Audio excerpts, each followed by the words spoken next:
Hey guys, what's going on? It is episode 2 of the BFG podcast. Thank you guys so much for coming back. I am here with Tyler. We are going to run down the list of topics for you guys today. We've got a packed show for you. So first thing we're going to do is something that we decided to actually literally just probably 10 minutes ago. We're going to ask a question to each other just so you guys get to know about us a little bit.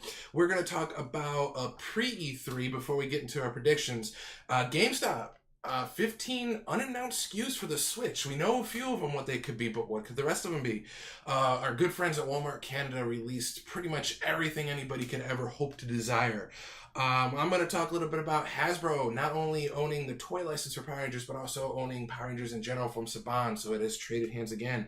And we've got a bunch of movie things to talk about, like Happy Time Murders, a website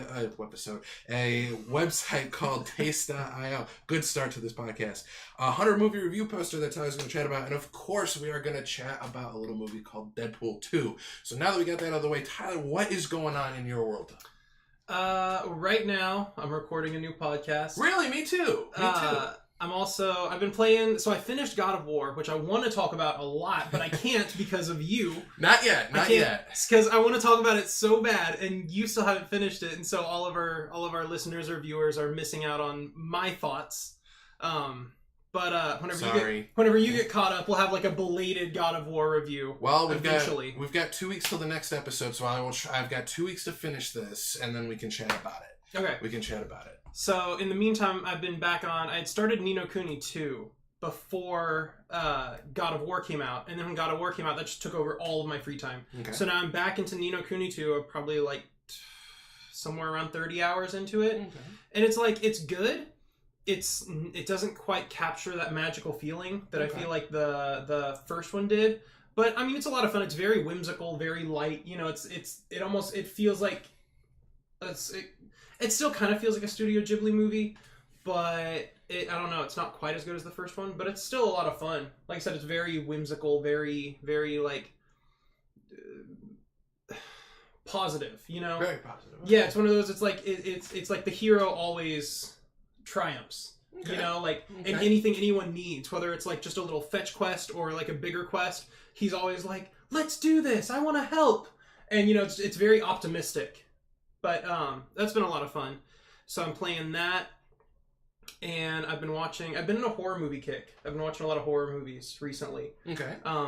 Which, I mean, maybe we can bring that up when we get to more like the movies topic, talk about that for a few minutes, kind of what I've been watching and stuff. But I think that's pretty much it. So what about you? Okay, so kind of going with the PlayStation type vibe, I just got a new PS4. So I'll try to keep this long story short as best I can. Which never turns out that way. I had a launch edition PS4. And I knew for a while it was kind of starting to act up.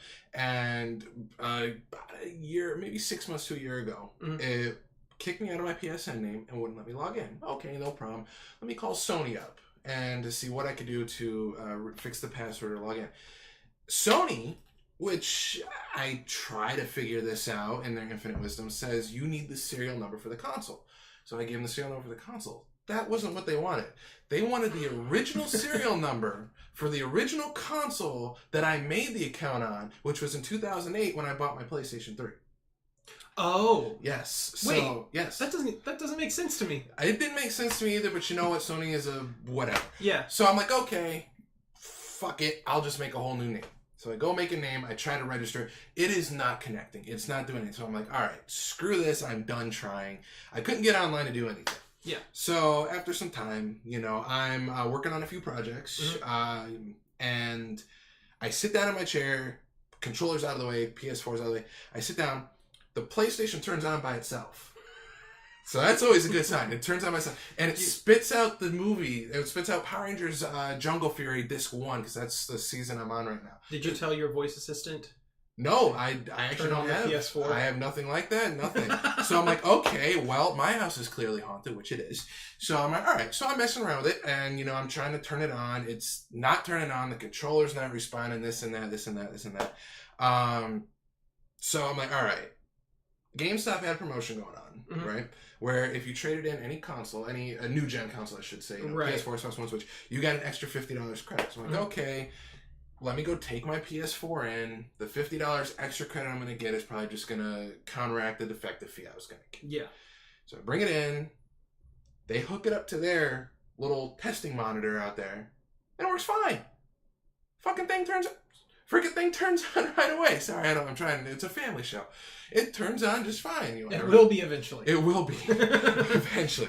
So it turns on fine. It reads the disc fine. And on my TV, when I was messing with it after it turned on, and I waited a day, I unplugged everything, it would not get a picture to the screen. So I'm like, okay. So I still traded it because I knew as soon as I got it home. Did they use your cables or theirs? They used mine. I brought all of my normal stuff in. So it's not like your HDMI could be going bad or anything? No, not at all. So everything were fine, and I got the extra $50, and then I didn't buy a Pro because I don't feel as though I needed to have a need for it or spend the $800. So I've got a new PS4 at home. I can now get online now.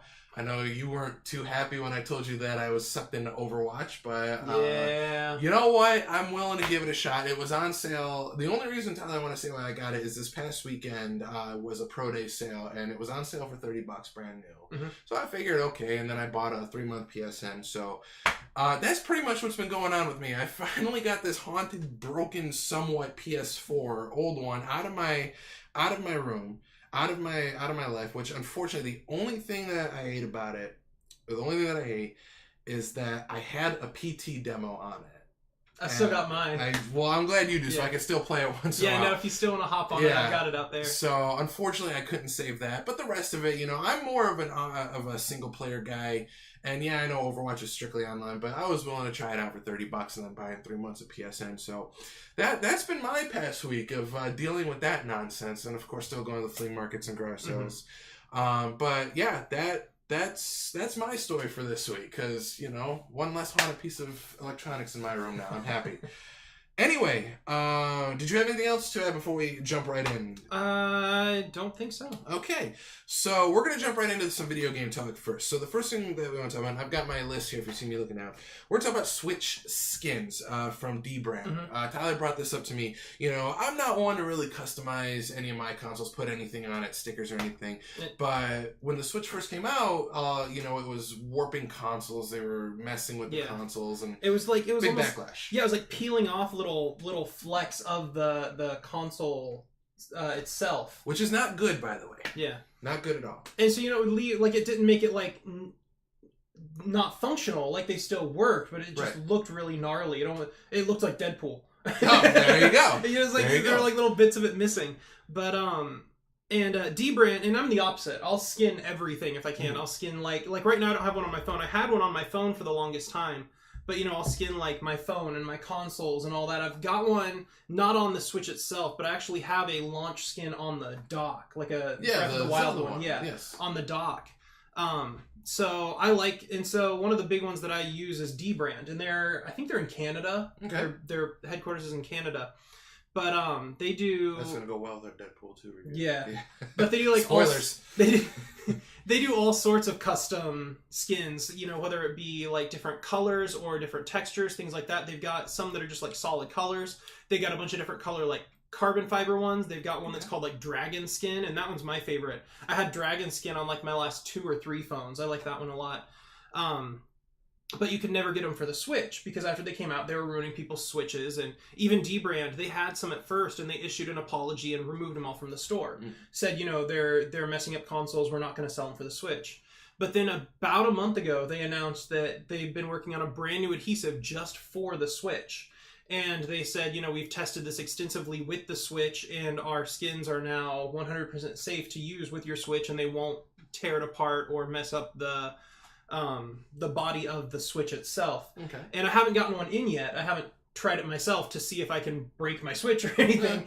But no, apparently they've worked on a brand new adhesive just for the body of the Switch, so that it's safer to place and remove their skins, at least, if not other people's. Okay. So I thought that was pretty cool. Just a little shout out to Dbrand. If you want to skin your Switch, it's allegedly safe to do so now from Dbrand. And we are not sponsored by Dbrand in any way. We got to make sure we point this out. Yeah, no, we're not sponsored or anything. That's just me saying, if you've been wanting a skin for your Switch, if you've been regretting not having one, they now have safe ones. So I'm sure we'll have a follow-up on it when you get one in to kind of test out, see what it's all about. I'm not going to now. Oh, okay. Because I got the, you've seen it, yeah. But I've got a clear purple one.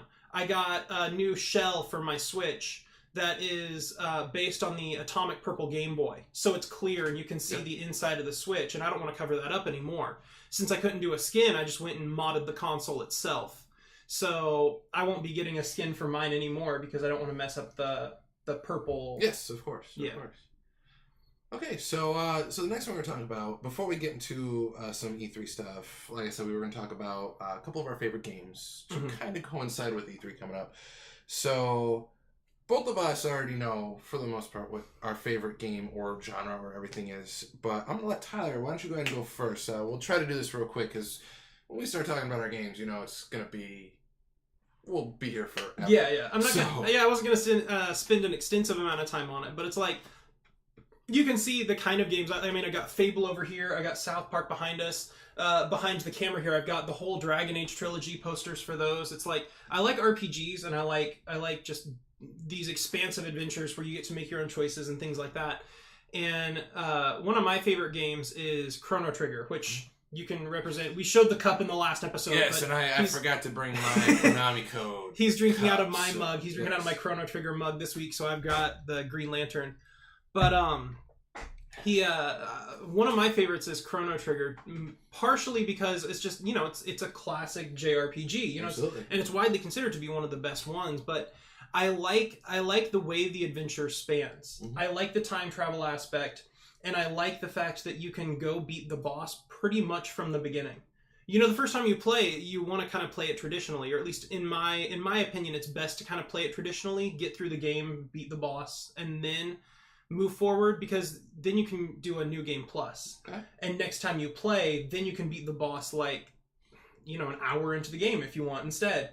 And I like the time travel aspect, and I like all the different locations you can go to. It's just a really cool world and dimension spanning adventure that also just happens to be a really solid turn-based role-playing game.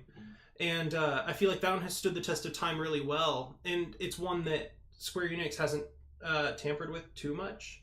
They keep porting it, and so there have been some ports that are better than others, but it's like they haven't done too much with it. I've got obviously I've got my Super Nintendo copy, and I've got my Nintendo copy, my DS copy. I've also got the Famicom copy, which I don't have a Japanese console to play on, but I've got the original Famicom copy in case I ever get a Famicom. Just have it. Just have it in general. I mean, you know how it is. Whenever you get that special game, that unique. Yes. You want that kind of collector's stuff. But, Chrono Trigger is one of my favorites. And I could go on and, about dozens of games. Oh, of course. I'll let you take over now. So, anybody that knows me knows, for the Nintendo 64, Banjo-Kazooie, Banjo-Tooie, my favorite games of all time. When I was younger... the main reason for that was when I was younger, when my sister had an original Nintendo, and I kind of played it a little bit here and there. And unfortunately, I don't have a lot of the memories of going to Blockbuster and renting a whole bunch of games. Primarily because in 1993, which we'll get into in a little bit, Power Rangers came out, and that was it for me. So we actually, at the time, my sister and I, my sister's 10 years older than I am. We never had, for the generation, a Super Nintendo or a Genesis. We had an original Nintendo, and then we got a Nintendo 64, and Banjo-Kazooie was one of the first games that we got. And that was one of the first games I started to understand. I think it was 8 at the time. So I actually played it and was understanding it a little more than just a normal Mario or messing around in Castlevania and not really having any freaking idea what I was doing. So, it just grew with me. It stayed with me. It's one of those games that I can sit down, pick up, and play anytime. I've got both of them. I don't have them here. But much like Tyler and his Japanese copy of Chrono Trigger, I myself actually have the Japanese Banjo-Kazooie and Banjo-Tooie in box complete. The one item I believe I'm missing, I know there is some merchandise out there. I'm missing the strategy guide the Japanese strategy guide for the second one. I've got the first two. And one thing I am still kicking myself on And I don't know if I even told you this story. This, everyone's always got buyer remorse. They're like, oh, I should have pulled the trigger. This was back, I want to say... The Chrono Trigger. The Chrono Trigger. Back in, I want to say it was either 2009 or 2010. So this was even before I met you. Mm-hmm. I was on eBay and I was looking around. And somebody posted for $150 and I offered him $120 a actual store display for Banjo. I think it was Banjo Tooie, but it wasn't just one that you put on a desk like this. It was actually one of those giant ones, like life size or human size one. Yeah. And it was in mint condition. He says from smoke free home. There's no rips, no tears. He had a bunch of pictures on it. And I just didn't buy it for whatever reason. Because at the time, I was working like 15 hours a week, $128 was a lot of money at the time. Never seen it on eBay since. Never seen it anywhere of this thing. And that's probably the biggest thing I ever had buyer's remorse for. Of not just saying, screw it, buy it, and then just not do anything else for a couple weeks and build up my paychecks again. But yeah, Banjo-Kazooie, Banjo Tooie, just my favorite games of all time. Not counting Nuts and Bolts, because we don't talk about that. And then Ukulele from Playtonic Games, Which I haven't played that one yet. You gotta play it. It's on the Switch eShop. It doesn't have a physical copy, unfortunately. Yeah. That one obviously very, very good. Of course, I gotta say it could be me being old, not as good as Banjo-Kazooie and Banjo Tooie, although it was made by a lot of the original team, funded in under 24 hours when they launched the Kickstarter, but it was still a step in the right direction. So yeah, Banjo-Kazooie, Banjo Tooie. I actually go back on around Halloween. I don't know why. And I go to the first game, and I play Mad Monster Mansion straight through every time on Halloween or around Halloween, just because I've got nothing better to do. And I've been doing that consistently for a couple years, just playing Mad Monster Mansion. At least anything I could do. It's once you beat the boss, they don't come back or anything. Yeah. It's not like Pokemon where you can go play the Elite Four over and over. But I go to the area that I'm supposed to do. So, yeah. So those are our pretty much favorite games of all time, just to kind of give you guys a little more insight about us and what we like to play, what we like to do. Yeah. And we'll do something like that every week. We'll talk some movies or TV shows or whatever. So, moving on from that, GameStop, again, did not really leak anything humongous like titles, but in their system, they have unannounced SKU, 15 of them, for the Nintendo Switch. To me, that is interesting because looking at what is on their list, like if you ask them for a list of Spiritable, the only things off the top of my head that have been announced that they don't have reservable yet is Metroid Prime 4, as well as the Pokemon game for the Switch, which now could be 2 of them, Pokemon Let's Go Pikachu and Pokemon Let's Go Eevee. Yeah. So, I could be wrong, there might be another game or two that I'm missing, but that sounds right. They have the 15 SKUs, and then we add those 3 games. That still leaves 12 other games that are unannounced. Yeah. And there's rumors that it could be, Grand Theft Auto 5. There's rumors it's Fortnite. There's rumors all over the place. Yeah. So obviously E3 is coming up. We probably for the next episode we're going to do a pre-E3, just talking that for all 3 majors as well as a few of the minors, what we want to see, what we expect. But so potential 12 games. And of course that does include, third-party support. So that could very well be the next NBA, the next FIFA, for the sports titles. But it could also be Call of Duty Black Ops 4 has been rumored. I think there's actually some displays out there that got yanked right away from GameStop. And it was actually in a GameStop Switch case, so it wasn't the normal DVD case. Yeah. As well as, what else did I see? Man, there's so much I can't even remember. I should have broken over it now. So. My thought is, I'm kind of wondering if they're going to do Fallout 4. That was one of the rumors I saw. Was it? Bringing, it was either Fallout 3 or Fallout 4. Because I know Bethesda's been really keen on the Switch since it came out. Yes. And I'm wondering if we're going to see more ports.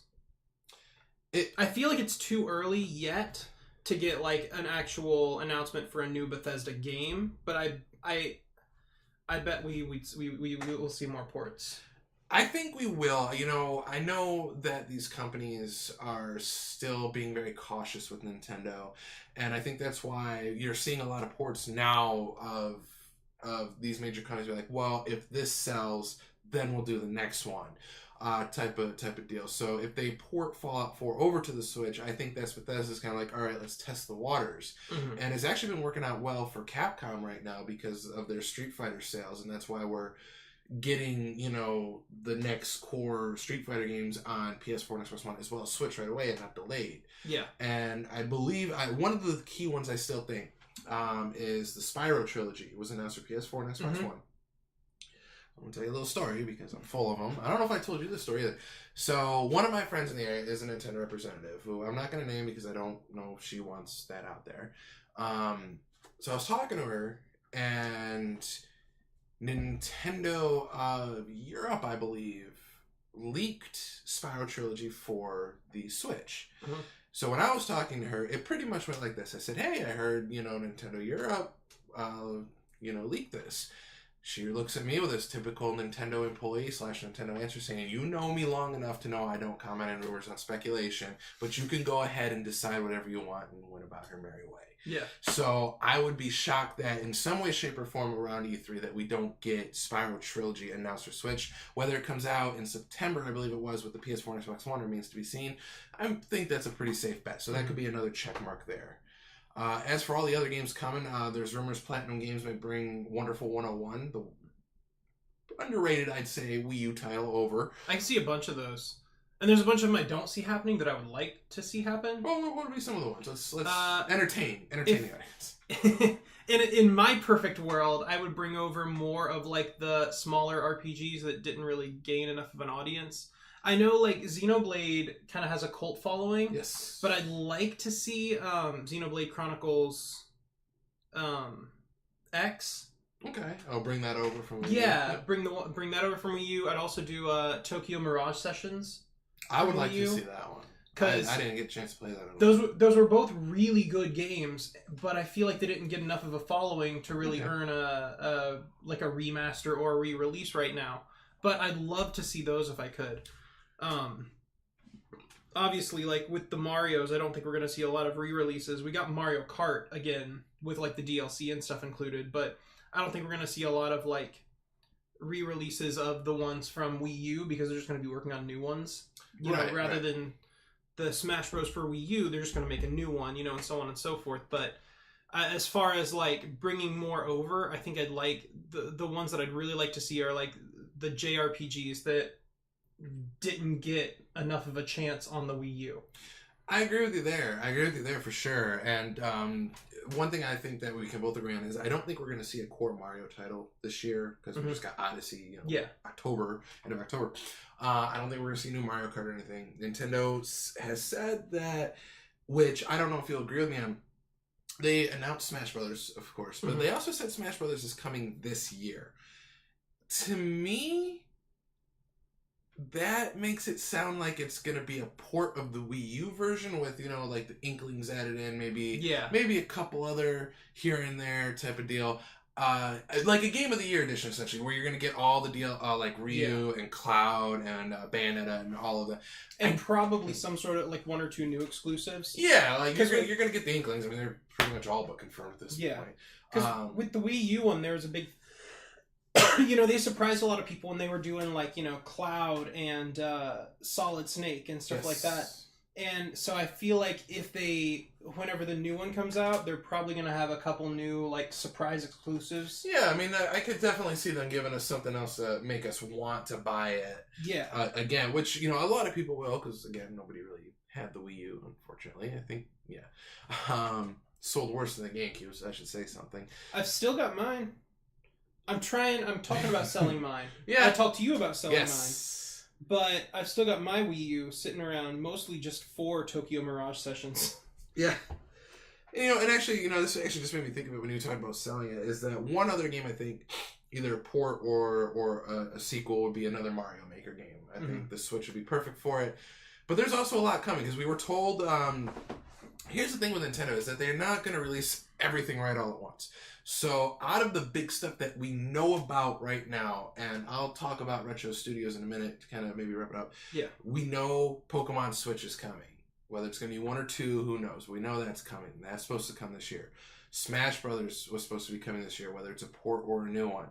I don't think it's going to be out this year, but they're in development for Metroid Prime 4. There's a new core Yoshi game that is allegedly coming this year. Yeah. So right there, that's 4 big hitter titles. Mm-hmm. And Nintendo's not always one to release everything. We'll probably get 2 of them. Like in a best case scenario, best world scenario, the 2 biggest Switch titles this holiday are going to be the new Smash Brothers, the port or new one, as well as the new Pokemon titles. Yeah.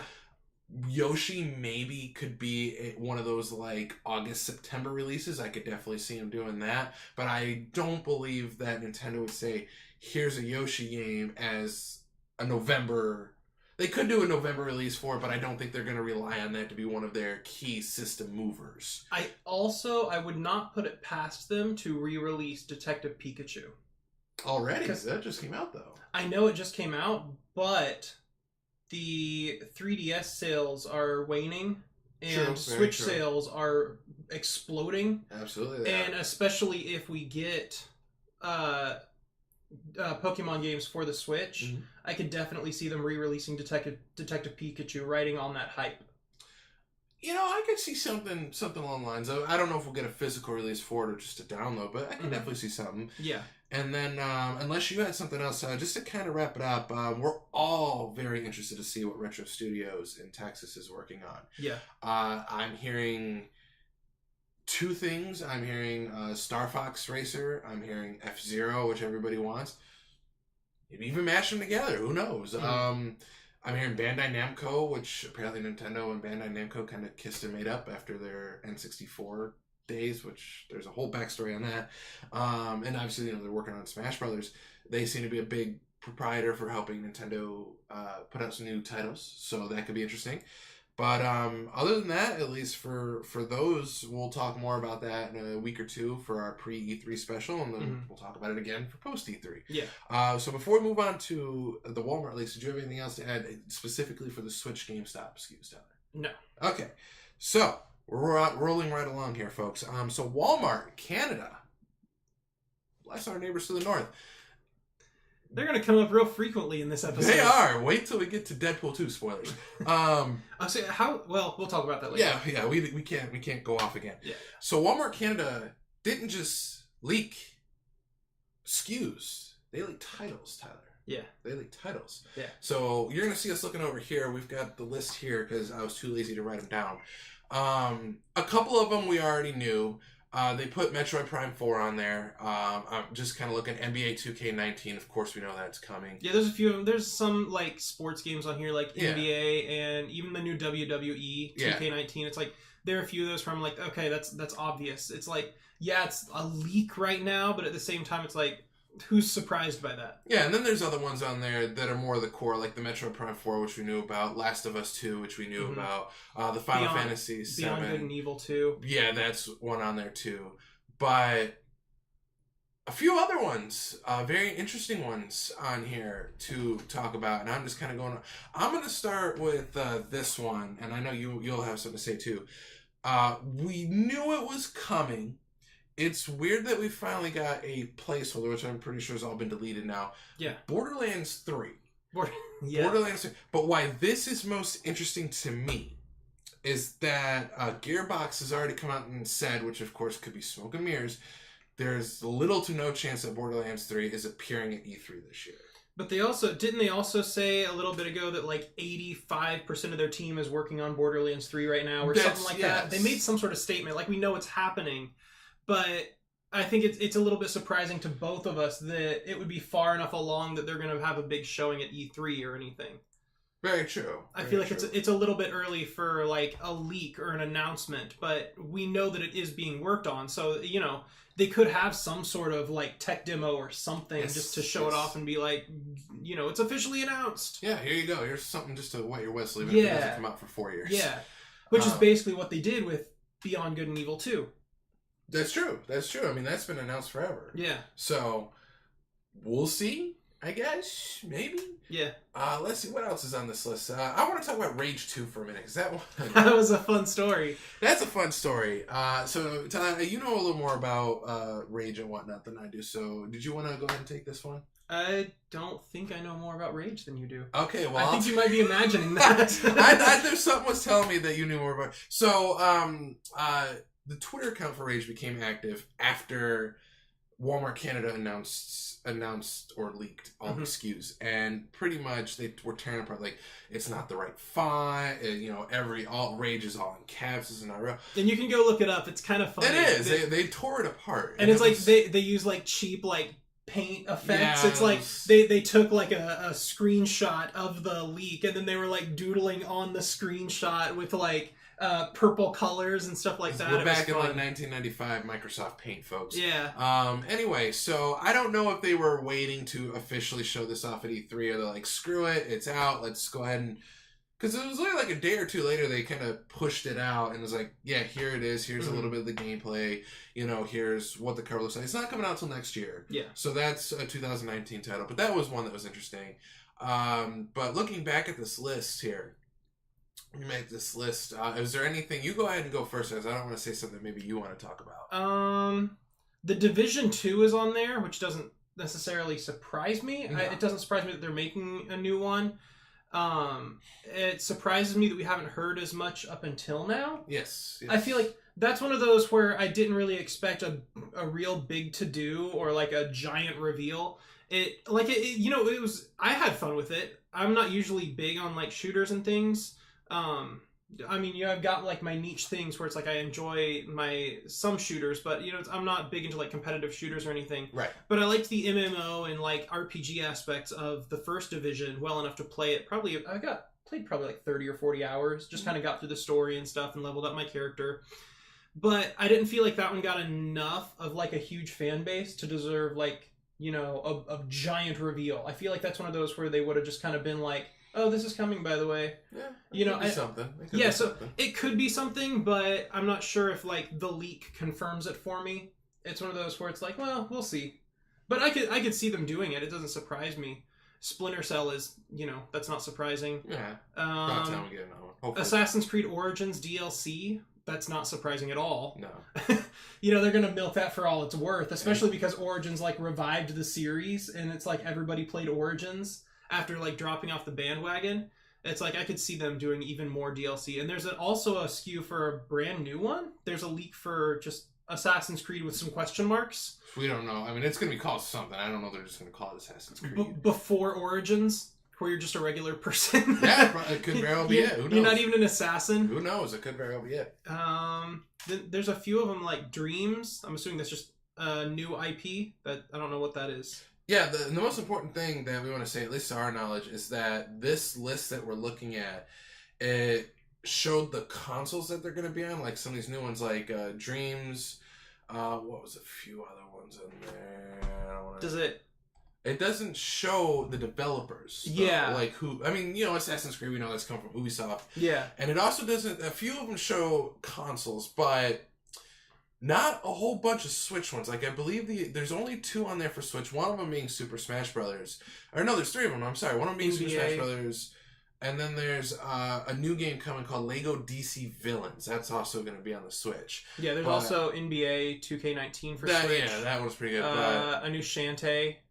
That was already out. That's out already. Oh, okay. That's not one of the... Okay, that picture... So the picture shows some that are already released, Yeah, too. so the bottom 2, I believe, are already out. Oh, okay. Bottom 2 on that. Yeah. We're looking as we go along, guys, because, we're professionals here. Metroid Prime 4. Oh, Metroid Prime 4. Yeah, so stuff like that we already knew about. But as opposed to some of the other things, like, I know not a lot of people will care, but it's something to say, like, WWE 2K19, unless... I know 2K18 sales were not great, and I know that the game was pretty much just a straight port, and there was little to no effort put into it, and it got delayed a bunch of times. Mm-hmm. That one may be coming. But a few other interesting ones here. Just Cause 4. Kind of should have expected that would be coming. That one's not real surprising. Yeah. Rage 2, which we talked about. And then for Xbox actually, because, we know about Last of Us 2. There's 2 of them on there. Mm-hmm. we'll start with the second to last one. Forza Horizon 5, which also said 4 doesn't exist, which is true unless you count the Horizon series. Yeah. I am not a big car person, but I enjoyed racing around in Forza, so it'd be kind of cool. And then we all pretty much knew this one was coming. Gears of War 5 is officially on here, which I don't believe that Microsoft has any like major hit titles or major players that they're bringing this year. So everyone every year always says the new Gears of War and the new Halo. So and there's no Halo on here. No, not at all. So there's also one thing that I kind of did expect, and I'm not convinced that it's not happening. I think that's still going to be, and we can talk about this more in E3. Okay. One thing that's not on here that I thought would be here is more Destiny stuff. Either some sort of Destiny 2 expansion or DLC. I assumed would be here. Because that's another like big heavy hitter for PS4 and Xbox. And unless you count that Destiny Comet, but who knows what that could be. I mean, it could be a little something extra, but... Yeah, I don't know what Destiny Comet could be. Well, just as DLC, so we'll talk. I'm sure we'll talk more about that one as well. So I guess I've said this every year when the leaks start coming. E3 can't get here soon enough. So yeah, obviously we'll keep everybody updated. I'm sure we'll talk about this on our next show and the one after that.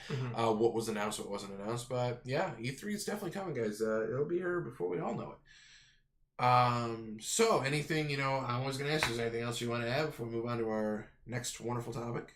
No, I think I'm good. All right, so getting out of the video game stuff now, which probably shouldn't have said that because everyone just probably closed out. This one I'm only going to talk about for a minute because it is kind of a couple weeks old. Maybe, I don't want to say a month yet, probably about 3 weeks. Hasbro has bought, back in February 1st, I believe it was announced, Hasbro bought the toy license for Power Rangers from Bandai, which is huge because ever since Power Rangers came out in 1993 here in America, Bandai has been producing the toys, like straight through. And even when it transitioned over to Disney, Bandai kept it going, and then when Disney wrapped up Power Rangers RPM and they canceled the series, when they were just going to go and re-release the first season of Animal Power Rangers as a comic book type thing, like the Batman, like when they hit and go pow and whatnot like that, Bandai still kept it going. Like, we're still going to make toys. And even when the new seasons were premiering in Japan, like, we're still going to bring the toys out here. So Saban bought it back in 2009, I want to say, in 2010, 2011. Samurai premiered from Saban on Nickelodeon. And Bandai kept producing toys. So February 1st of this year, it was announced that Hasbro, who also owns Transformers, is one of their big ones. My Little Pony is another big one. A whole bunch of stuff like that. They bought the rights to the Power Ranger toys, which to me is huge because now we can maybe get some Power Rangers Transformers battle packs. Who knows? Yeah. So I'm like, all right, great. It's also important to note that Bandai Japan is still producing the Sentai toys over there, so they're still good. But it was just announced that both Saban and Bandai are like, we don't really want to work with each other anymore. There's been a lot of complaints. Fast forward to April, and it was announced that Hasbro then, for I think it was $472 million or $462 million, bought everything Power Rangers from Saban. So Hasbro owns everything Power Rangers, toys, you name it. This is huge because recently a lot of people have been bitching about the toys, how they look, how they act. They've been complaining about the show, which, yes, we know it's a children's show. It's going to cater more towards kids, but kids also can get involved with a good story. And, we're not saying that we're going to see a lot of dark, like the comic, which I'm going to talk about in a minute, but it just is really dumbed down for children, and the views have been going down. There's no plans to stop it because the toy sales are still very good. At least for children, but it's at the point now where when people talk Power Rangers, they're not talking about the toys, or they're not talking about the TV show right now, or a potential sequel to the 2017 movie. They're talking about Power Rangers from Boom Comics. That's their number one thing, which is a fantastic series. Very dark. I'm not going to spoil anything here, and just in case you and your lovely wife decide to sit down and read it, it's really good. And that's what a lot of people are talking more about now, is like, give us something like that. It was so high-end interesting that Jason David Frank, who did the original Green Ranger, actually came back for like a quick little 3-4 minute video as Lord Drakon, who's the villain. And that was just, people flipped shit for that. Yeah. So, and I'm actually going to complain a little bit now. I'm happy and sad about this, but I actually found this out yesterday, which we knew this was coming. We knew this was coming. We knew they were coming because Bandai, I believe it's April 1st of next year or mid-April next year is when the license officially finishes transferring over. So everything that Bandai still was working on, they're still releasing because, we still got we're only in May of 2018. So we still got a long time to go. This company, they do need to make money. Yeah. So one toy, group of 5 toys that I've always wanted as a kid. They never produced as a kid. They announced last year at San Diego Comic-Con that they're making. Tyler, do you remember Power Rangers in Space at all? Did you even watch Power Rangers in Space? I didn't watch it. I recognize that it's a thing. It's a thing. So, in Power Rangers in Space, there was a side story that tied into the main story of Psycho Rangers, which was essentially what everybody was wanting. Evil Rangers versus the good guys. Well, we never got the toys. They never made the little figures of the Psycho Rangers or anything back in 1998. I believe that's when Power Rangers in Space was, 98. So they announced at San Diego Comic-Con they're going to make the Legacy lineup. Yeah. I'm in hog heaven. I've always loved how the Psycho Rangers looked. I love them. I love the box art of the Legacy figures. I wanted them to keep going with that, but they changed the damn box. The boxes look so awesome. They were black with, they had the logo on top to get your Ranger in the middle. They started changing them with some of the new Legacy line toys, which is fine if they make a new batch of line. Like they have mini helmets, they're like maybe about yay big like that. And they made those into the new box. That's fine. But I am so used to having all these other waves looking one way in these nice black boxes. And now they're like silverish. And that annoys me. And that's one of the problems that I'm hoping that they fix, is that when you have a line like this, at least Hasbro, which they haven't really announced anything yet, I know, they are listening to the fans of what we want. You gotta keep consistency with this stuff, because especially with someone who maybe wanted to display them or make them look nice, I am an in-box collector, so eat me, I don't care. I like having everything look the same, at least on that aspect, and that's what I like. But I'm happy they're coming as of right now, what we all know. I believe the 2 that were shown, they are starting to be found in Australia, of all freaking places. I don't know why. It was just posted yesterday. They are being found in Australia. Normally the West Coast gets it first because that's where the distribution comes in. Red and black, I want to say. It was either red and black or red and blue. I cannot remember which ones were the 2 that were found. I think it was red and blue were the first ones. And then the black one, as well as Dino Thunder White, would be in another wave. Okay. But the 2 that they're missing, because... And this is why I hate some of the fandom in Power Rangers. People want bitched, whined, and complained. Give us the girls. We want the girls. We need girls. Because if you get a case of them... I'm going to keep talking about these stuff. When you would get a case, when a store would get a case, you would open it up, there'd be like 4 or 5 reds, and then like 3 or 4 of the other 2 male colors, like blue, black, or whatever. But only one of each of pink and yellow or pink and white, because there are some female White Rangers. Yeah. And, people can bitch and complain. It's like, well, we need... Because then you'll have a collector like me that'll go in and I'll buy one of each. And of course, there are some parents out there who are not going to... They're $20 each, so they're not going to drop $100 and some odd dollars plus tax on all 5 of them at once for their 10-year-old. They'll buy them maybe one at a time. And a lot of times, they're going to want the leader or the other 2 primary colors before they get to that.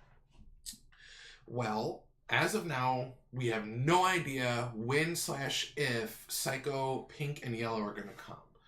They have not really truly been announced yet, but I'm hoping that Bandai can kind of squeak them out early next year before the contract switches over, or Hasbro brings those out first. Right. Because it's going to drive me nuts to have 3 of the 5 freaking Rangers, Psycho Rangers, and no Pink and Yellow. Because I collect them all. I get every single one of them. So Hasbro, if you're listening, Bandai, if you're listening, I don't think they are.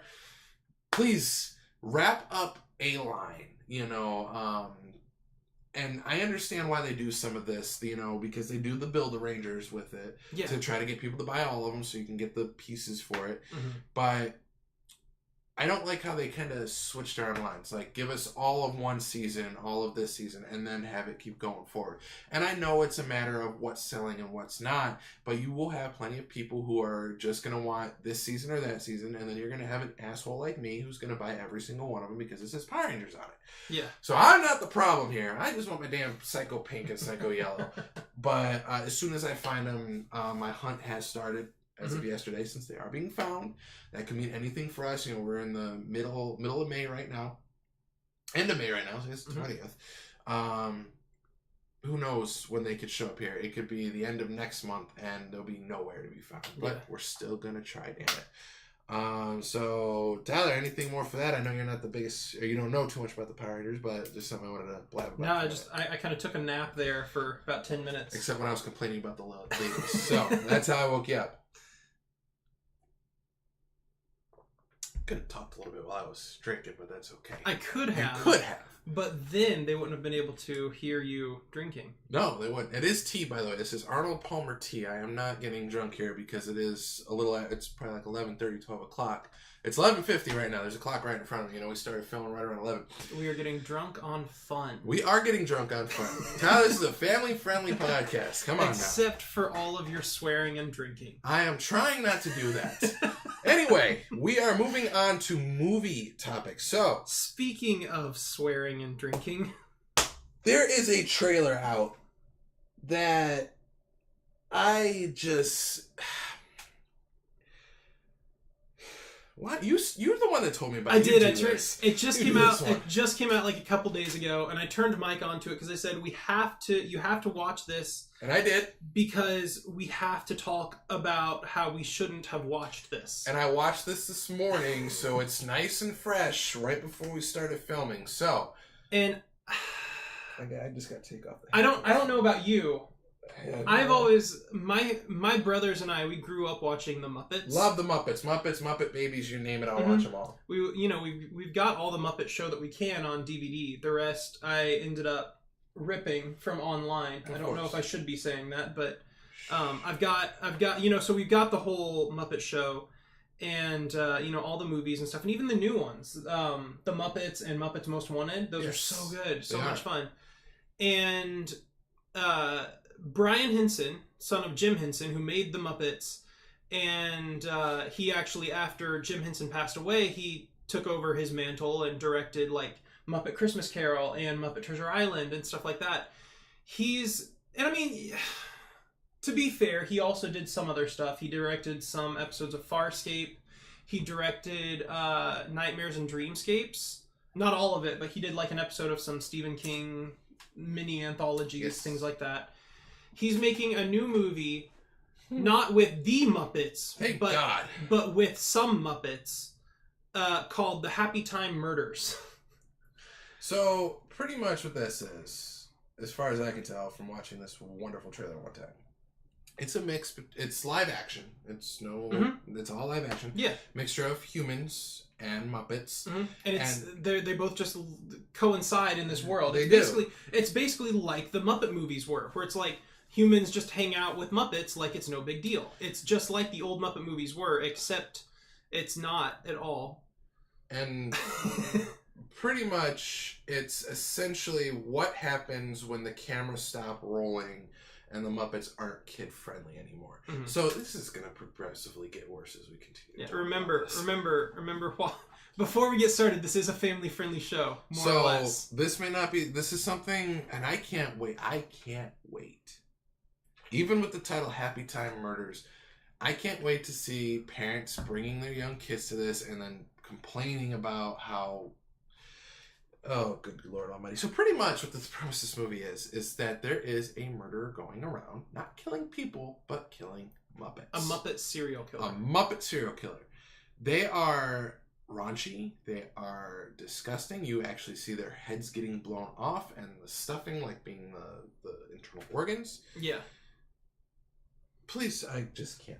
It's supposed to be like just raunchy fun, and it's like, which I kind of draw issue with, and you know, I could talk about that more with like horror movies, but I think there are a lot of movies now where they try to take things that either aren't funny or shouldn't be joked about, and they try to make jokes out of them.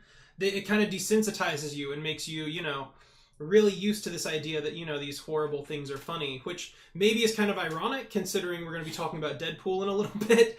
But there's kind of this, I don't know, it strikes me as, I think it bothers me more just because of, you know, that idea of like the things that you've loved since childhood, and they're kind of like, they're destroying that like family friendly image that you've known, and kind of that like the fun and the innocence of Muppets, you know? And they're perverting that and making it just another kind of like raunchy comedy. It stars Melissa McCarthy. It's a Melissa McCarthy comedy with Muppets. Shows that right there. And so, you know, it's a far cry from the Jason Segel Muppet movies. But it looks rough. Like even looks rough. Putting aside my personal bias against it, it just looks bad. Like, I think it's going to get ripped apart not just by Muppet fans that are outraged, but by just critics and people in general, because it just doesn't look like a good movie. It really doesn't. I mean, we have a tradition of going to see a bad summer movie a year. It's supposedly going to release in, I think you said August? Yeah. Potentially. I don't know if it's going to be this one.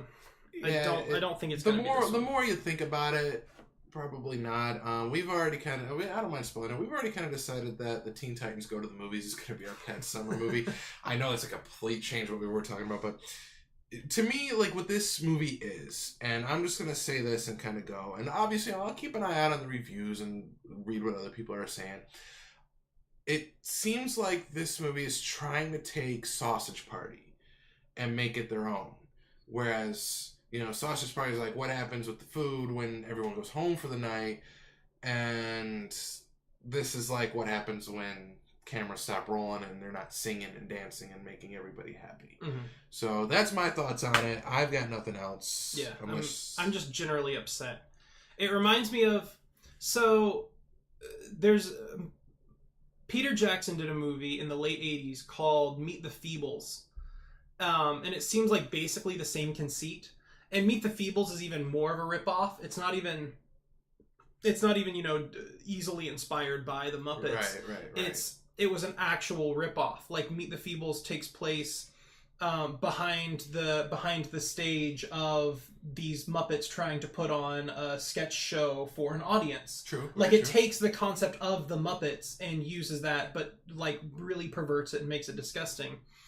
And Meet the Feebles is one of those rare movies, because I have a high tolerance for just like movies and things in general. I'm very easily satisfied and very easily entertained, and I couldn't stomach it. I've tried to watch Meet the Feebles, and I've turned it off after a while. I can't do it, because, and that one even takes it one step further, because I know in Happy Time Murders there is a shot in the trailer of like a shotgun, and then you see like a Muppet's head like popping, but it's, you know, it's just stuffing. You know, it's just the stuff that's inside of a Muppet. And I know in Meet the Feebles it takes it even one step further, and it's like when the Muppets die in Meet the Feebles, there's like guts and blood, and they make it like even worse and just more grotesque. And it's like, it's one of the few movies that I've started and I'm just like, I can't do this. It just kind of like disturbs me on some like deeper level. I can't do it. And I have a feeling that Happy Time Murders is going to be more like that, because there's a musical called Avenue Q, and I don't know if you have any experience with it at all. No, I sure don't.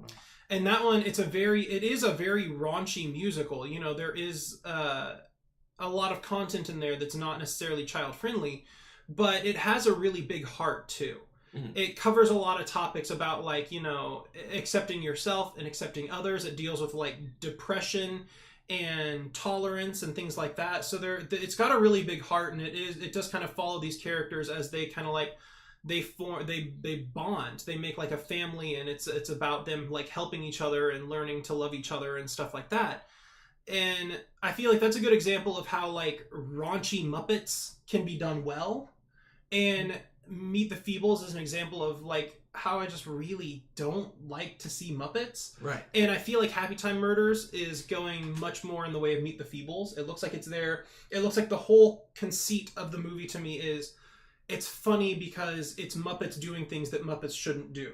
Right. It's not clever, it's not heartfelt, it's not any of those things. You know, it's the movie is funny because Muppets are doing dirty things. Right. That's the whole idea of the movie, and that it bothers me that there's no deeper concept or anything, or at least that's how it seems right now, is that there's nothing to the movie except let's watch the movie because it'll be funny because Muppets do dirty things in this one instead of being family friendly. Exactly.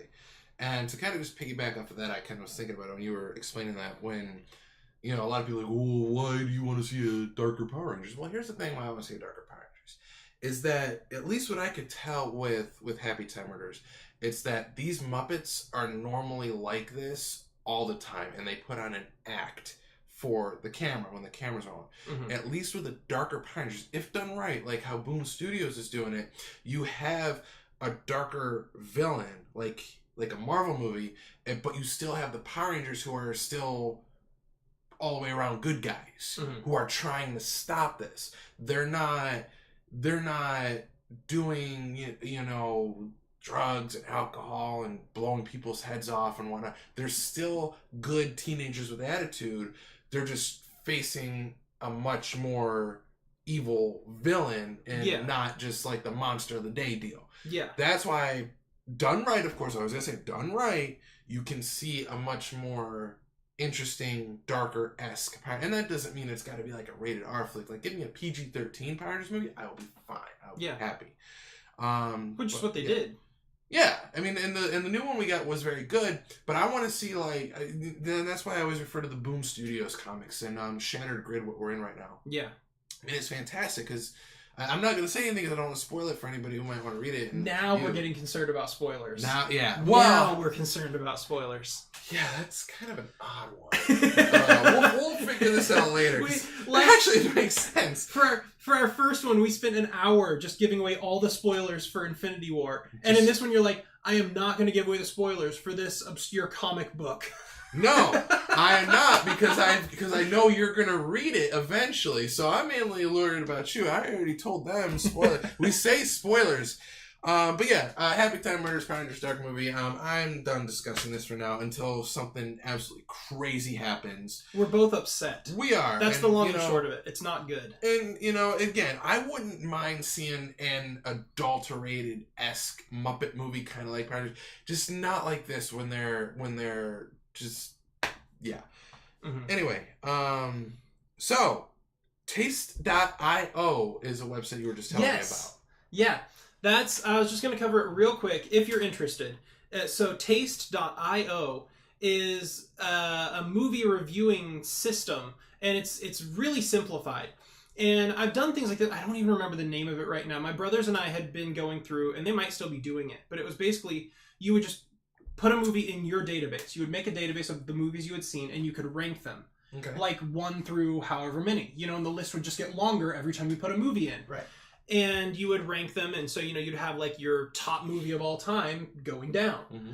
And that was a lot of fun, but then I found taste.io, which basically, instead of just you ranking your movies, it gives you 4 rankings. You can either say awful, meh, good, or amazing.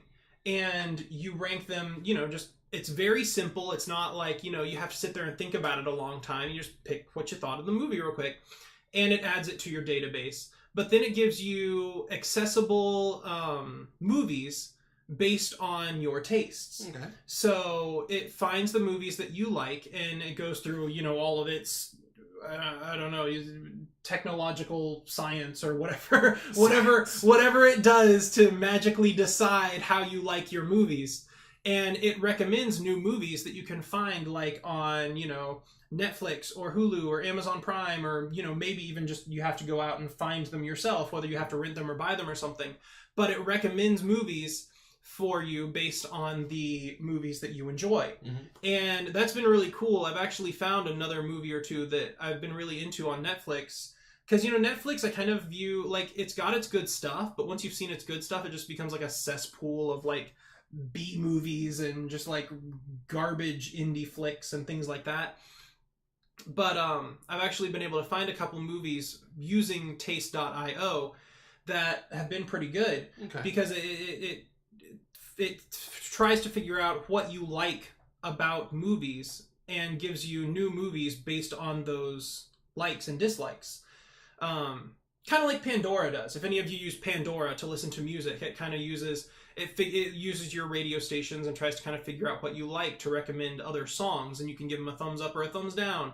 And it's kind of that same idea with movies. And so I've been having a lot of fun just like plugging in new movies. It's like I've got like hundreds of movies in there now, and it's like you can like rank up and level up and stuff like that. It's a lot of fun. Very good. Yeah. So taste.io, it's something worth checking out if you're ever bored. Netflix, going out to flea markets and finding movies. Yeah. You never know. And then we'll talk 100 movie review. You got your poster over here. I do. You can't quite see it in the frame. It's right by the Fable poster, right by the door. I've got it's a movie post. It's a poster that's got 100 tiny pictures on it of different movies, like critically acclaimed movies, cult classic movies, things like that. And the gimmick here is that it's a scratch-off poster. Mm-hmm. So each tiny movie picture is just silver. And then as you watch the movies, you scratch off the silver to get like an iconic picture or scene from underneath. And they're all done kind of like in old movie poster style.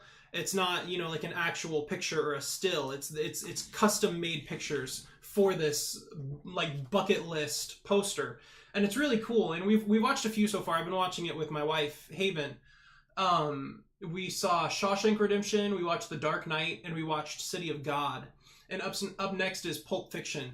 And so far I have yet to be disappointed. And I mean, I had seen the first two before. I've seen Shawshank and Dark Knight before. I hadn't seen City of God before. That one was really good. And it's on Netflix. It's really easily accessible. So if you get a chance to watch City of God, it is subtitled. It's a foreign film, but it was a really excellent movie.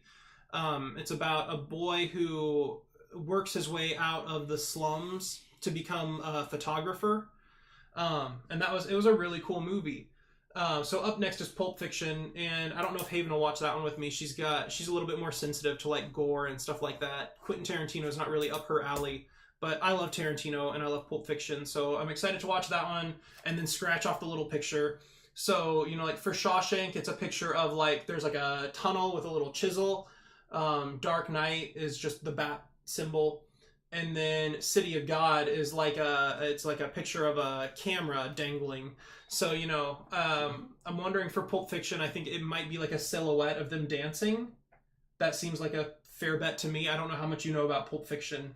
I know a little bit about it, so that could be something. I can see like a silhouette of them dancing, or maybe a silhouette of like Samuel L. Jackson with the hair, or maybe just of the gun. Maybe like the gun from the beginning or something. I don't know. But so that one's up next. I might take a picture of the scratch off list and like put it on Instagram or something so you guys can see it if you want.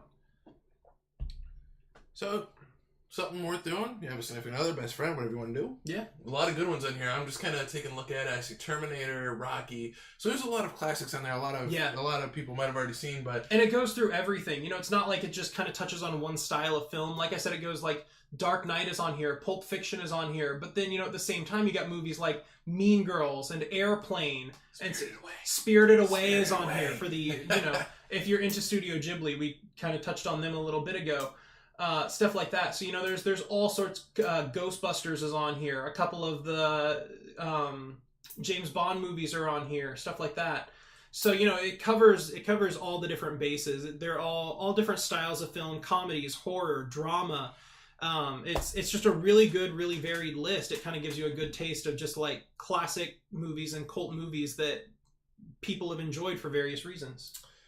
But Tyler, what's not on that list? Deadpool 2? Deadpool 2 is so not on that list. Because Deadpool 2 was not a thing when this list was made. I don't care. It's a thing now, and we're going to talk about it, and spoilers coming up, I'm sure. But real quick. We are probably around an hour in now. Oh, shit. Should we make this like a 2-parter? Should we, like, we can keep recording now, and like the video could just be a video, but as far as like the podcast, should we split this, make it kind of like make Deadpool 2 like a second part? How long are we going to be talking now? That's a good question. We can do Deadpool as a second part, just in case somebody may not want to pay attention to it or like hasn't seen it yet. So this is going to be will probably have spoilers in it, and we'll see how long it goes. Yes. If we end up getting through it quick, we can toss it on at the end, but if it goes on for a while, we'll make it like a part 2 with spoilers. So part 1 is safe, and part 2, if you haven't seen the movie, you can leave that one for now. All right. Come back to it. So let's just jump right into it. We saw Deadpool 2 on Friday. We did. I liked it very much. I was watching Overboard. You were, yes. You went with your wife to go watch Overboard. I was watching for both of us. No, I very much enjoyed it. I thought it was done very, very well. Obviously a lot of people had a problem with the first one because there was really only 2 big action scenes. It was the first one when they were on the bridge, when Deadpool was chasing after Francis, and then like the final battle. This one kind of rectified it. There was a lot more action. There was a lot more action. They had a lot more of a budget to do that. But we're going to talk about something where I think a lot of the budget was used for one 2-second scene. Still fantastic that they did that though. Did that though. So I want to talk about that scene real quick because that was probably one of my favorite parts of the entire movie. Can we jump right into You're talking about the cameos? And there's a lot of cameos for 2 seconds. There were, okay, so I know we talked a lot about Muppets a little bit ago for the Happy Time Murders, but this movie kind of matched beat for beat the kind of just goofy Muppet style cameos.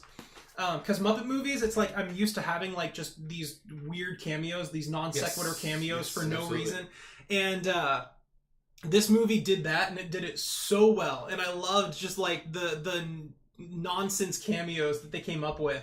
I thought that was all sorts of fun. We'll talk about the end credit scene after we're done reviewing the movie. But so it was an on-running joke in the first one, and it's a joke in this one, where Deadpool says, "Why is it only you two?" Referring to... Because he keeps showing up at the mansion, at Professor X's mansion, and he walks in and he's like, "How come you're the only 2 X-Men that are ever here?" Talking it's Colossus and Negasonic. And I mean, obviously in Deadpool fashion, he always gives some sort of throwaway line about it wasn't in the budget to get more X-Men or something like that. Breaking that fourth wall. Yeah. So there's a scene where they're talking, and it just... Deadpool doesn't see him. He's unmasked. It just kind of cuts. And you pretty much see all the X-Men. You see Beast. You see Quicksilver. You see Professor X. Who else was there? Storm. And it's great because the whole scene is about that. He's marching through the mansion. He's looking for, and they're all just in one room. They can't just be you 2. There have to be other X-Men here. Where are all the X-Men? And it was the actors from the actual X-Men movie. He's turned one way, and behind him you see Nicholas Hoult and James McAvoy and all them standing behind him in a room, and they just slowly you just see shut Beast the door behind him. in costume just comes and closes the door, and he does it, and it's hilarious because it's you get all these there for a 2-second cameo. So that probably blew a lot of the budget, but that was really cool to me to see that. I don't think Logan was there. It would have been nice if they could have gotten Hugh Jackman just for a minute at the end, just to walk by and say something stupid to him. That would have been hilarious. In a way, Logan did show up. He did at the very beginning of the movie. He did, and he was also there at the very end of the movie in the end credit scene. Which I'll get to that in a minute. It was very well done. You had Deadpool, who doesn't want to help out this kid Fire Fist, who's being tortured because they don't like mutants. Who he joins the X-Men for a little bit as a trainee, gets captured, gets detained. Cable comes because he needs to kill Fire Fist because Fire Fist started killing people when he was a kid, got a taste for it, and actually killed Cable's family in the future. Mm-hmm. So you have that. Trying to figure out how else I'll do this. You have the X-Force that was in it. That didn't last too terribly long. Peter, That's thank you for everything. That's another highlight. One of my favorite scenes from the movie was him getting X-Force together, and then just how quickly they dispatch with X-Force. Yes, because and Domino survives. Yeah, basically Domino just turns survives. into Deadpool and Domino, and I thought that was great. And Cable at the end when he's like, "All right." Cable's there at the very end. He wasn't part of the task force that they put together, but he's part of it at the end. And also Dopinder. Good old Dopinder becomes part of the X-Force. X-Force. So we'll talk about this real quick. And one of the most crucial members of the X-Force, it turns out. It's true. That is very, very true, which we'll get to that. So the X-Force, they all get together. They're there for a couple scenes, and then most of them die in fantastic fashion. The Invisible Guy. I know the actor was. Speaking of cameos, the Vanisher was great. And if you've seen the movie, you know what I'm talking about. Yes. Because at first they kind of lead you to think that there's just no actor. Like it's just like you either don't see anyone, they're just talking to no one, or like in one scene they're talking to like a floating parachute backpack and stuff like that.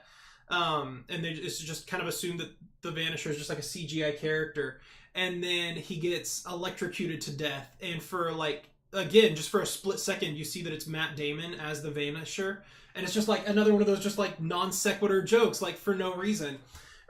Actually I meant to tell you about that. At first I thought it was just like a silly like non sequitur. Come to find out, I was reading some stuff about the movie, and they had actually contacted Brad Pitt about being Cable. And he couldn't do it because of scheduling conflicts, but he came back in to do the Vanisher cameo. I did not know that. That was awesome. But yeah. But it was little nods like that throughout the entire movie that was good. Right up to the end. Yeah, because they also had I'm trying to think who else. Alan Tudyk and Matt Damon. Yes. Were played a couple of rednecks, and they're just in it for like 15 seconds or something before Cable kills them. Was there anyone else? Those are the ones that I remember. Those are the ones where I was like, that was a lot of fun. Those were the big ones. And there is one more. It's actually, but it's not a cameo from a new actor for the franchise. I was also reading Ryan Reynolds actually also plays Juggernaut. I didn't know that. Yeah. I did not pay attention. If you pay by the way, Juggernaut's one of the villains in this movie, guys. Yeah. If you pay close attention, Juggernaut is actually just like it's like a CGI Ryan Reynolds eyes and stuff like that, but they just like down pitch his voice. And it's actually Ryan Reynolds doing Juggernaut as well. He plays his own enemy. Which is really cool because I was not expecting, a big villain like that from the X-Men. I mean, obviously they're not going to get Magneto or anybody in a Deadpool movie, but seeing Juggernaut was really cool in this one, at least to me. I have a feeling he's going to be back. Oh, yeah. I think he's going to show up in the third one, too. Yeah, which there's most likely going to be a third one. So, one big point we didn't mention is that Vanessa, Deadpool's wife, unfortunately is killed in this one. And that... Okay, so for me... The first half of the movie was not as good. I feel like the second half was a little better. It slowed down some, and I get why they did it. It was supposed to be like the tragic moment where his wife gets killed and he just wants to die now and be with her again and so on and so forth. But I feel like it was kind of inconsistent tonally.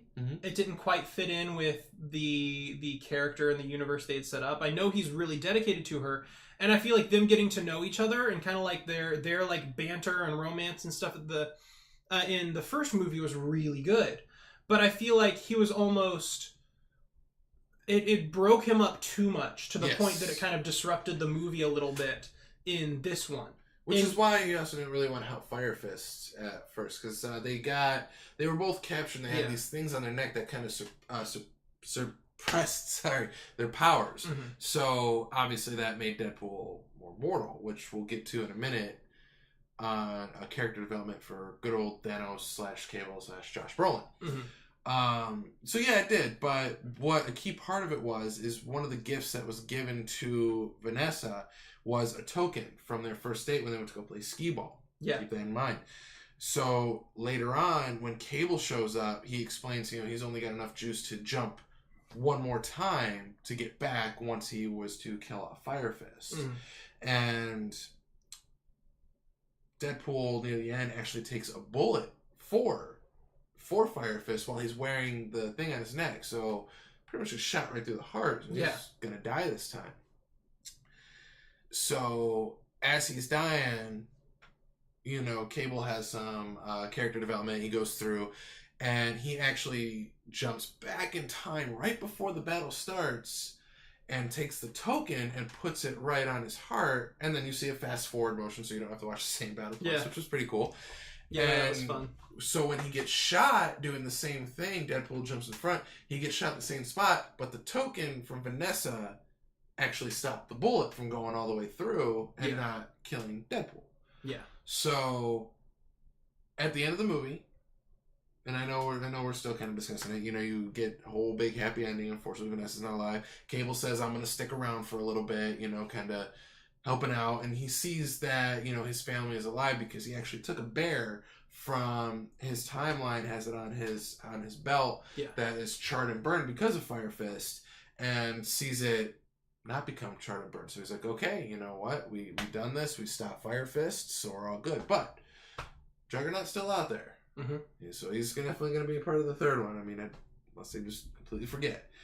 So I very much enjoyed it. It was really good. I think it was better than the first one. It was better than the first one. Like I said, I don't know. I don't know if I'd say better than the first one. I think when it gets going, I'd say the second half of the movie is better than the first movie. But if you're taking it as a whole, I think the first movie is more consistent.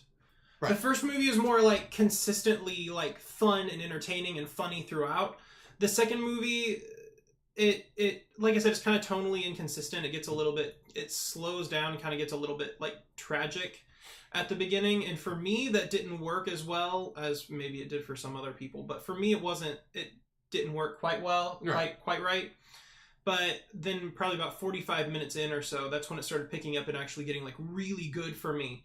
And so I'd say like the second half of the second movie is even better than the first movie, which was already a great movie. But I think overall, I think the first movie is still a better film from beginning to end because it is just a very consistent film. I can see that, and I agree with you on that one. But there was just something about the second one. I don't know if it was because it had the influx of characters that we know. Like Cable's definitely a very big, prominent role from this. Yeah. Having Domino come in, which Zazie did very well, which I know a lot of people, because, we have to deal with this, was like, well, Domino's white in the comics, and then they got an African American. Yeah, they get up. And I mean, it comes up anytime there's any sort of adaptation. Oh, yeah, absolutely. Absolutely. But I thoroughly enjoy the movie. There's a lot that we're skipping out on. So, we also want you guys to see it. Like, one of the most interesting scenes is when Juggernaut rips Deadpool literally in half. They go back to the apartment where he's back living with Blind Al. Mm-hmm. And you just see baby legs on him because he's regrowing himself. And it's not real quick. Like in the first movie, there was that throwaway gag where he's got like, cuts his arm off. His hand off, and he's got like the little baby hand scene where he's like caressing Blind Al's face. And in this one, it's just like, it's this ridiculous extended sequence. It's like, it's a big, probably 7 or 8 minute scene where he's just like sitting, at first he's sitting there with baby legs, and then he stands up and he's like walking around with baby legs. And it's so funny because they just get more and more ludicrous with it as time goes on. And I don't know if you actually saw this one, and this was really cool that they kept consistency with it going. And it just goes with the Deadpool thing, is that when he finished growing his legs back, and they went back out for the final battle, his suit actually, at least to me, like underneath his belt, looked like it was all duct taped together. It was, yeah. He duct taped his suit back on. Yeah, he just didn't make a new one or anything. He was literally duct taping his suit back together. So that was pretty cool. Yeah. So before we get to the end credits, is there anything you want to add for the core movie? I feel like there was. I feel like if you had asked me right after the movie, there would have been, but a couple days separated from it, I think I've said the things that are most important to me. And it's the same with me. So we'll jump right to the end credit scene, which I'm just gonna say the end credit scene. There was one thing. Go ahead. It wasn't lost on me that they did change actors. Angel was just gone. They just didn't bring her back. And Colossus was different. Like his character design and stuff was a little bit different. Yeah, it was a little more detailed. And I'm not sure I even would have noticed that, except I watched the first one that morning before we went to see it. And he was different, and that kind of threw me off just a little bit. And I think it was a different actor too. His voice, it was the same accent, but his voice sounded different to me. I'll have to check that. I didn't really. I could be wrong, but I'm wanting to think. So that was. I think that was a different person. Okay. And they were also. It helps. You should just go see it. Everyone please see it. It's a good movie. But you should probably also watch the first one beforehand. Even if you've seen it, I would watch it again, because I know for me there were a few references that I totally wouldn't have got if I hadn't had the movie fresh on my... There were a couple that I reminded Mike about. Yes. There were a couple of references where he was like, what was that? Why were people laughing? And I'm like, that was... Laughing and clapping. That was like a word-for-word reference from the first movie. And I was like, I don't think I would have remembered it either, except I just watched the movie. Colossus' speech to Deadpool, 5 or 6 things to remember. So it does help if you've got the first movie fresh in your mind. There are a lot of callbacks to the first film that is important. So I'll let you back to the end credits. Back to the end credits. I think the end credits for Deadpool 2 were the absolute best end credit scene. And just so you guys know, so you don't waste it, they do the main, ending, and then there's the end credits scene, and there's nothing else after that. So you don't need to wait till the very, very end. There was nothing else after that one. Mm-hmm. It was pretty much Deadpool going around, and it was like right away too. It wasn't like, so they did like the first end credits scene, and then normally talking about the main characters and everything. Yeah, and normally you'd wait like a few minutes and get another one like 3/4 of the way, or you'd wait all the way and get another one at the very end. And this one, it was like you had, and I think that maybe it was supposed to be funny, maybe it was another like Deadpool kind of thing, because they had like the end credits sequence and then go back to the actual credits, but they only go back to the actual credits for what, like 10-15 seconds. Yeah. Because there were people that after the first end credits sequence, they went ahead and got up and started walking out, but before they could even get down the aisle, the second one started playing. Like they pretty much immediately segue into the second set of end credits. True. So these end credit scenes is pretty much Ryan Reynolds going around fixing the timelines of things. Mm-hmm. So my 2 favorite ones were when in X-Men Origins Wolverine, you just see Deadpool like show up with his mouth like plastered shut. And it's stock footage of, or it's from the actual movie with Hugh Jackman saying, they finally figured out how to shut you up. And then you just see that Ryan Reynolds Deadpool collapse, and actual Deadpool comes and say, hey, sorry, it's just me fixing the timeline. And he's constantly just shooting him because people hated that version of Deadpool. He's the merc with the mouth. He's supposed to talk. He's supposed to have fun. He's supposed to be raunchy. And, unfortunately, they couldn't reenact that scene or do anything with Hugh Jackman because it was just from the movie. It kind of kept the still on his fist with his claws coming out, and then, doing that. And I think probably my favorite one, which I had to explain to you because you didn't understand it, the Green Lantern part. It's a joke. Oh. So, for those of you who don't know, Tyler's a humongous Green Lantern fan, and for those of you who also don't know, Ryan Reynolds did a Green Lantern movie for DC. So, there's one scene where you just see Ryan Reynolds, like, as himself, sitting in his chair in his office in his home, looking at a script, closes it, and on the front it says Green Lantern, and you just see Ryan Reynolds go, welcome to the big leagues, big guy. And he just gets shot in the back of the head. And he's like, nope, I'm saving you from this one. So I had to explain to Tyler why that was so funny with him being a big Green Lantern fan. I loved it. I thought those were the best end credit scenes. I thought that was done perfectly. Obviously, Deadpool 3 should be coming within a couple years. Who knows? I mean, they still say it should be rated R, even with Disney potentially buying all of Fox. We'll see. And they had the other throwaway scene was when he's saving the X-Force. Yeah. So... he saves like Peter in them, and so the only one he actually shows is him saving Peter. He's like, Peter, get out of here! Yeah. Don't do it! Just run away! Just go walk! Don't stop! But in theory, he could also use this new time travel ability to go back and save Vanessa or the rest of the X-Force or something like that if he wanted to. So in theory, this is just like a clean slate. They made a big joke out of kind of like the timelines and stuff in the end credits. So in the third one, they could easily bring back whomever they wanted and just be like, well, Deadpool went back and got him. And that was pretty much it. So I thought it was very enjoyable. Yeah. Most likely be a day one purchase because I'm old school and I still like to get my movies physical. But was there anything else you wanted to add before we wrap up today? I don't think so. Okay. I think that was good. That was good. How long were we at on this one? Probably around an hour 20, which actually isn't too bad. No, not at all. That was we only spent the first one. We only spent like 15 minutes or so on Deadpool. Yeah, which was really good. Yeah, because keeping it nice and bite-sized. Yeah, with our different like segues and rants and things like that, our Avengers review went on for like an hour all on its own without anything else. And then we got off topic so many times on it. So this time we did a lot better this time. Yeah, we got focused. We got a lot said. Yes. So anyway, guys, with that being said, thank you so much for tuning in for episode 2. We will be back a little less than 2 weeks because you're going away to Disney on when we should be filming. So. Yeah.